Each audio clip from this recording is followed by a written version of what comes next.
Johnny Mac with your daily comedy news. In response to the Ukraine war, a bunch of Hollywood studios are pulling their movies. Jimmy Kimmel joked about the Batman, said, "You're going to invade Ukraine? All right, you're not getting Batman." It's like how you punish a third grader. How good would it be if what finally brings Putin down was a bunch of Russian comic book nerds who are mad they didn't get to see Batman?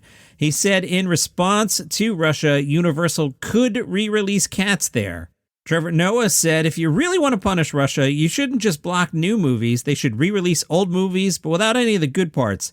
Now showing in Moscow theaters, it's Star Wars, but just Jar Jar Binks, The Matrix, but Neo never leaves the office, and M. Night Shyamalan's Old. They don't have to change anything for that one. They leave it the way it is, and they send that to Russia.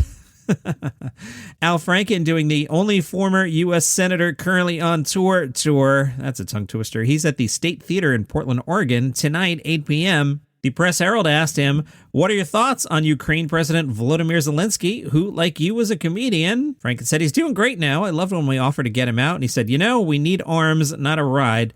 I think the bravest people in the world are Jewish comedians who go into politics. There's only two. Franken is also Jewish. The Press Herald said, you mentioned Tucker Carlson, a part-time Maine resident. Any more thoughts on him? The answer, he's been giving aid and comfort to one of the worst people in the world. It's deeply disturbing, and it's deeply disturbing that he's the most popular host on their primetime schedule. The others aren't so great either, but Tucker's smart enough to know what he's doing. Is Pete Davidson going to space? Could be. The New York Post reports Pete Davidson is close to signing a deal to join Jeff Bezos on a Blue Origin flight. As host of Daily Comedy News, please absolutely do this. Pete Davidson was spotted at the compound of Jeff Bezos, that's in LA, back in January. A source told Page 6, Pete is excited. They haven't signed a contract yet, but it looks like it's going to happen. The details are being finalized. He got on really well with Jeff when they met. TheNews.com stops off on Gossip Corner. Apparently the other day after Kim Kardashian's divorce was made final, Kim and boyfriend Pete Davidson had an outing at the Beverly Hills Hotel. The two were spotted by superfans in the hotel lobby. They were seen walking through the hallway. Kim in a pair of jeans paired with a white top. Pete kept it casual, black shorts, sweatshirt, and baseball cap. Pete did not make the party for the Batman at his new bar, Pebble Bar in Rockefeller Center.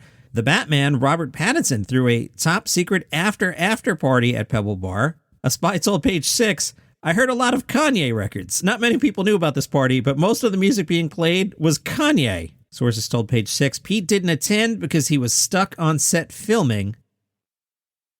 However, Pattinson and Davidson set the party up there. Pete was honored to have the first party at Pebble Bar for the Batman premiere. I did some research on Pebble Bar for you New Yorkers. This is the old Hurley's. Remember Hurley's? I think Letterman used to pop into Hurley's now and then. I didn't even realize Hurley's closed in 2000. Check your calendar. That's 22 years that went by without me noticing Hurley's closed. So I guess I wasn't too attached to the place, but the old Hurley's is now Pebble Bar. Part owners Pete Davidson, Justin Theroux, and Jason Sudeikis. The Daily Beast caught up with Aparna Nancherla. They said another big conversation going on in the comedy world right now has to do with Joe Rogan and the debate over what a comedian's job is. What do you think? Aparna, well, I think it's tricky being like Joe Rogan's a comedian. He's not responsible if people take him seriously or who he interviews seriously, because I don't think his podcast brands itself as just a comedy podcast. It's not like we're just shooting the crap and telling jokes. Not that you're not a comedian when you reach a certain platform, but I think to have the platform and influence and then still say you're questioning authority when in a way you have become an authority, it's a little dicier to be like, he's speaking out against the mainstream when he's reaching more people than some mainstream media. Is he really still an underdog? I'd say that's questionable. Dan Soder told Westword, I loved growing up in Aurora, Colorado.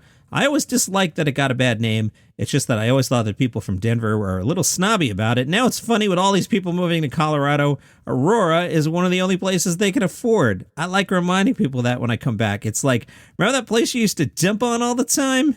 And boy, big news from Chortle. Social media star Haley Morris, who's been dubbed TikTok's funniest comedian. Has she knocked off Sarah Cooper? You remember Sarah? Sarah used to pantomime to Donald Trump videos. Then Netflix gave her a special and Jimmy Kimmel let her host the show and CBS gave her a sitcom. Remember Sarah Cooper? Well, apparently now Haley Morris is TikTok's funniest comedian. You might not be familiar with Haley Morris. Let's see what she does. In her sketches, she personifies different body parts, enacting the internal dialogues that ping back and forth while navigating the challenges of everyday life. Yeah, She's getting a book. Yeah, she's getting a book. It's called Me versus Brain, an Overthinker's Guide to Life in March. The description, a warm and witty commentary on living with intrusive thoughts and anxiety, written with sparkling humor and unflinching honesty. Let's take the break. I'm going to go bang my head against a wall. Maybe I'll just start a TikTok where I drink iced coffee and I could be comedy's next superstar. Here's one of those iced coffees now. If you want to buy me one, you can go to buymeacoffee.com/dailycomedynews. Suggested donation is $5. I take your $5. I go to the National Donuts chain and I buy an iced coffee with caramel and milk. And sometimes I drink it in the middle of the spot. Really good.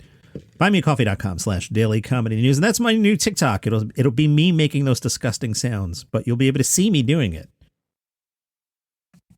Quick recommendation on HBO Max. Our Flag Means Death. I watched the first episode the other night. It was fun. It's missable, but it's fun. Like if I went over to your house and you were like, we're going to watch Our Flag Means Death, I'd be like, all right, cool. Now, if I went over to your house and you're like, hey, check out this TikToker, then I'd be like, why am I here? I have to go. But I could watch Our Flag Means Death with you. Pirates, funny. I was kind of scrolling on Twitter while half watching it, but there were some moments that pulled me in, a couple genuine chuckles. So I don't know. What is that on a scale of 1 to 10? A 7? 6? Something like that. It's good, but it's missable. Hey, Pauly Shore, do you think it's good or bad for stand-up that almost every comedian has a podcast now? This question from the MT Express. Pauly Shore said, it's the changing of the times. Every comedian has a Twitter, Facebook, Instagram, podcast, a YouTube page. It's like the new version of a business card. Pauly, have you seen comedy crowds change over the last 30 years? Pauly said, it's like stock. It goes up and down. Now it's very much up. People seem to want to laugh and go out and feel that live connection now more than ever. The shows I've been doing have been great. I look at what I've done just through the eyes of a normal person, and it's quite different and fascinating and weird. Having my mom run the Comedy Store... Someone called. I could just edit this in. Spam risk. Should I answer it? No. Why didn't you edit that out? I don't know. It's the weekend. Pauly Shore is telling us a story about his mom. She ran the Comedy Store, and his dad was a comedian. And me being the spawn of that and then making it on an MTV and the movies and then the ups and downs and that whole thing, it's never really been done like this. It's basically all stories leading up to the time before I made it. If you know me, you remember the movies and the MTV stuff, but people don't know where I'm really from or how I became who I became. So the one-man show really dips into the life I had growing up at the store and Beverly Hills High School and the Playboy Mansion. That's an uncommon combination of events. And from The Hollywood Reporter, Pat Sajak defends Wheel of Fortune contestants against online jokes and criticism.